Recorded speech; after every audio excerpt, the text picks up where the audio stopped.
ঘুমানোর চেষ্টা করি কিন্তু মনে ভয়ের লেজ থাকে। হঠাৎ ফিসফিস আওয়াজ আবার আসে, এবার দরজার পাশ থেকে। মনে হলো কেউ আমার দিকে হাত বাড়াচ্ছে। আমি কাঁপতে কাঁপতে ল্যাম্প জ্বালাই। হঠাৎ দেখি দরজার ছায়া কেবল বাতাসের কারণে নড়ে চড়ে করছে। আমি ধীরে ধীরে স্বস্তি পেলাম, কিন্তু বুকের ভেতরে ভয়ের অনুভূতি কাটছে না। রাতটা আরও দীর্ঘ মনে হলো। হ্যালো বন্ধুরা, কেমন আছেন সবাই? আশা করি অনেক ভালো আছেন। আমিও ভালো আছি। চলুন কথা না বাড়িয়ে মূল গল্প আসা যাক। আর হ্যাঁ, আপনারা যদি আমাদের চ্যানেল নতুন হয়ে থাকেন তাহলে অবশ্যই আমাদের চ্যানেলটিকে সাবস্ক্রাইব করে পাশে থাকা বেল আইকনটি বাজিয়ে দিবেন। আমি মহুজা। আমার বয়স 22 বছর। আমি দেখতে সুন্দর, গায়ের রং ফর্সা এবং শরীর ফিট। আমি ইউনিভার্সিটিতে পড়ি। লকডাউনের কারণে বিশ্ববিদ্যালয় বন্ধ। শুধু কয়েকটা প্রাইভেট টিউশন আছে, যার মধ্যে গণিত টিউশন হয়। সন্ধ্যা 6টা থেকে রাত 8টা আমার বাসা থেকে ম্যাডামের বাসা রিকশায় যেতে 20-25 মিনিট লাগে। আমরা মোট 10 জন ছাত্রী ম্যাডামের কাছে প্রাইভেট পড়ি। সেই দিনের ঘটনা আমি কখনো ভুলব না। সেদিন রবিবার ছিল। সকাল থেকেই আকাশ মেঘলা, হালকা বাতাস বইছিল। এমন দিনে সাধারণত আমি বাইরে যাই না, তবে বৃষ্টি হয়নি তাই প্রাইভেটে যাওয়ার সিদ্ধান্ত নিয়েছিলাম। প্রাইভেটে যাওয়ার কয়েক ঘন্টা আগে আমি ঘুমিয়ে পড়েছিলাম। 5:30 মা আমাকে ডেকে জাগালেন। ঘড়ি দেখলাম, লেট হয়ে গেছি। তাড়াহুড়ো করে উঠে জিন্স প্যান্ট আর কুর্তি পরলাম। 5:40 বাসা থেকে বের হয়ে গেলাম। সময়মতো পৌঁছেছি। তাদের বাসায় ঢুকতেই কেমন অদ্ভুত আবহ তৈরি হল। চারপাশে শান্তি নেই, শুধু আমরা 4 জন ছাত্রী উপস্থিত। ম্যাডাম পড়ানো শুরু করলেন। হঠাৎ জানালার বাইরে একটি ছায়া নড়চড়ে করল।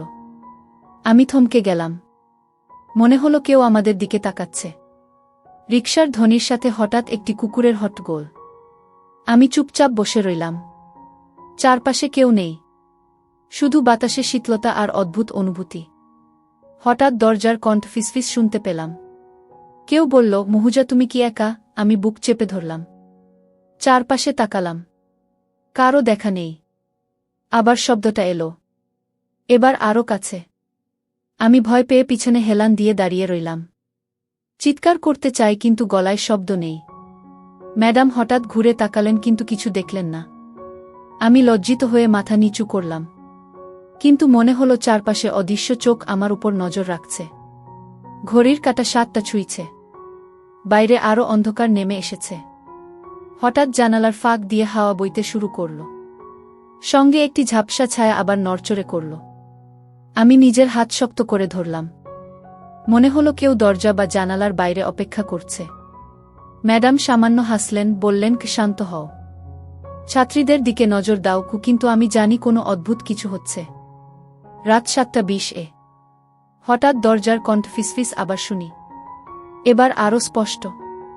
মনে হলো কেউ দরজার কাছে দাঁড়িয়ে আমার দিকে তাকাচ্ছে। আমি চুপচাপ বসে রইলাম, মনে ভয়ের হাহাকার। একটি ঝাপসা ছায়া হঠাৎ দ্রুত জানালা দিয়ে সরে গেল। আমি শান্ত হলাম, কিন্তু মনে হলো এটা কেবল শুরু। রাত 8টা নাগাদ টিউশন শেষ হলো। আমি বের হয়ে রিকশার দিকে হাঁটছি। মনে হচ্ছে কেউ আমাকে ঘুরে ঘুরে দেখছে। রাস্তায় ল্যাম্পপোস্টের আলোতে ছায়াগুলোর অদ্ভুত নাচ দেখতে পাচ্ছি। রিকশা যখন মোড় ঘুরল তখন মনে হলো কেউ পেছন থেকে আমার দিকে ধীরে ধীরে এগুচ্ছে। আমি ভয়ে হঠাৎ পেছনে তাকাই। কেউ নেই, শুধু বাতাসে এক অদ্ভুত শীতলতা অনুভব হয়। রিকশা থামার সঙ্গে সঙ্গে মনে হলো আমার পকেটে হঠাৎ ফোন বাজছে। কিন্তু ফোন হাতে নেওয়ার আগে কেমন অদ্ভুত কাঁপুনি লাগছে। আমি হাত কাঁপিয়ে ফোন ধরলাম। পরিচিত নম্বর, কিন্তু কেউ কথা বলল না, শুধু নিঃশব্দ। আমি কেঁপে উঠলাম। তখন হঠাৎ রাস্তায় ছায়া এগোতে শুরু করল। মনে হলো কেউ আমাকে লক্ষ্য করে আমার দিকে ধেয়ে আসছে। আমি দ্রুত বাসার দিকে দৌড়ে গেলাম। রাস্তায় একাকী থাকাটা ভয়ঙ্কর মনে হলো। দরজা খুলে ভেতরে ঢুকতেই বুকের ভেতর হঠাৎ এক ধরনের শান্তি পেলাম। কিন্তু জানালার বাইরে অদ্ভুত ছায়া এখনো চোখে ভেসে উঠছে।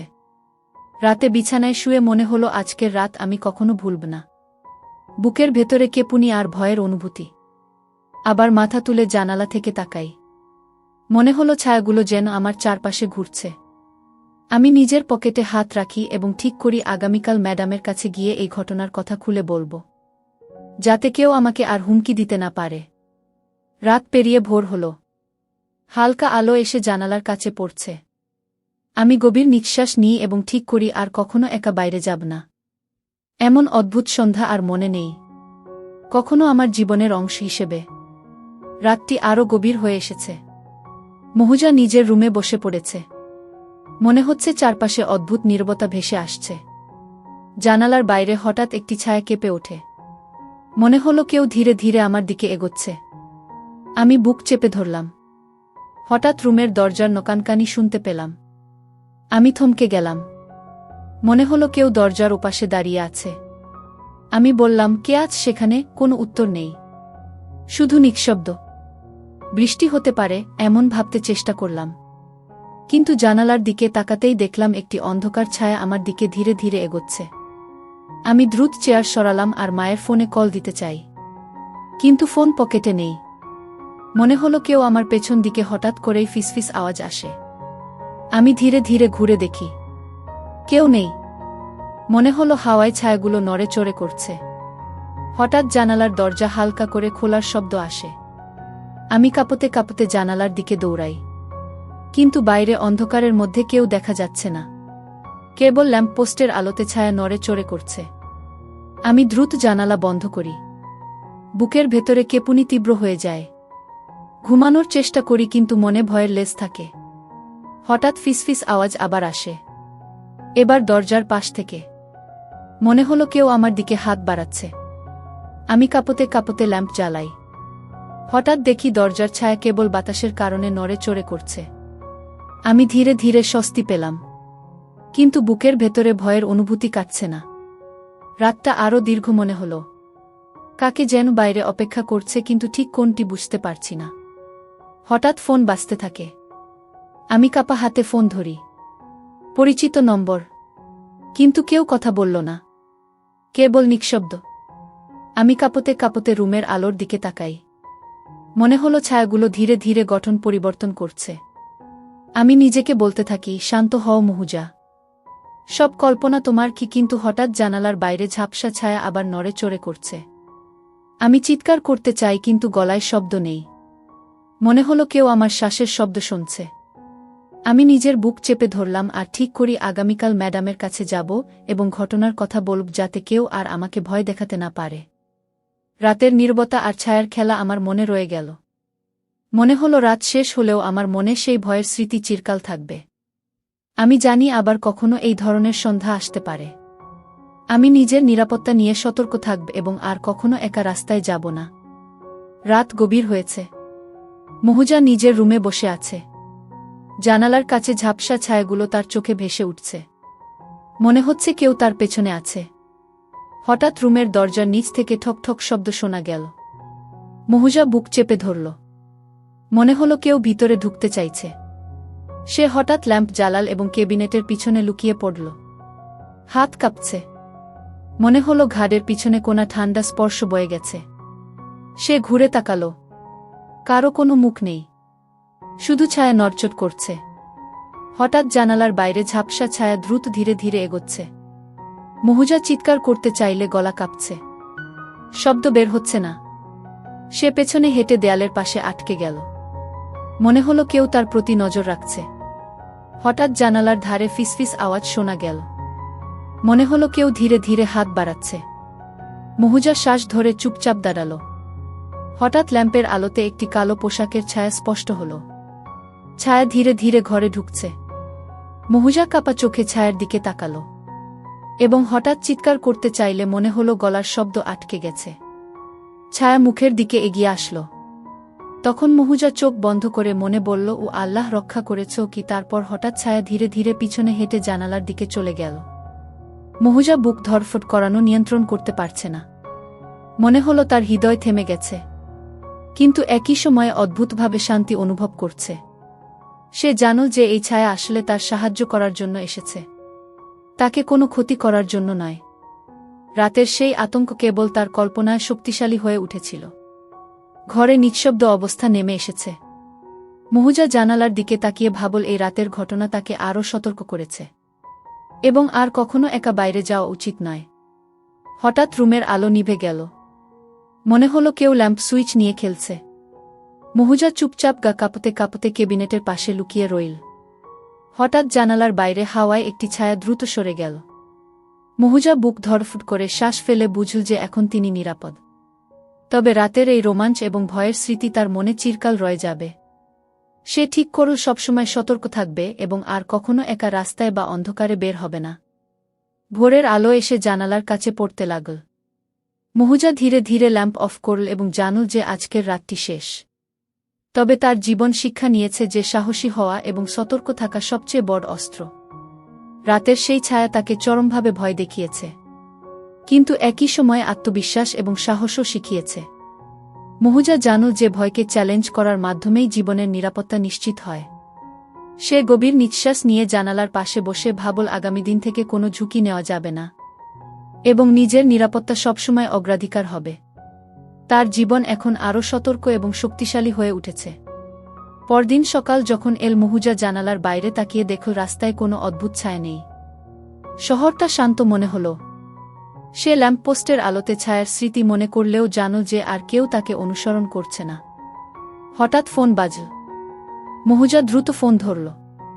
পরিচিত নম্বর। ম্যাডামের নাম দেখাচ্ছে।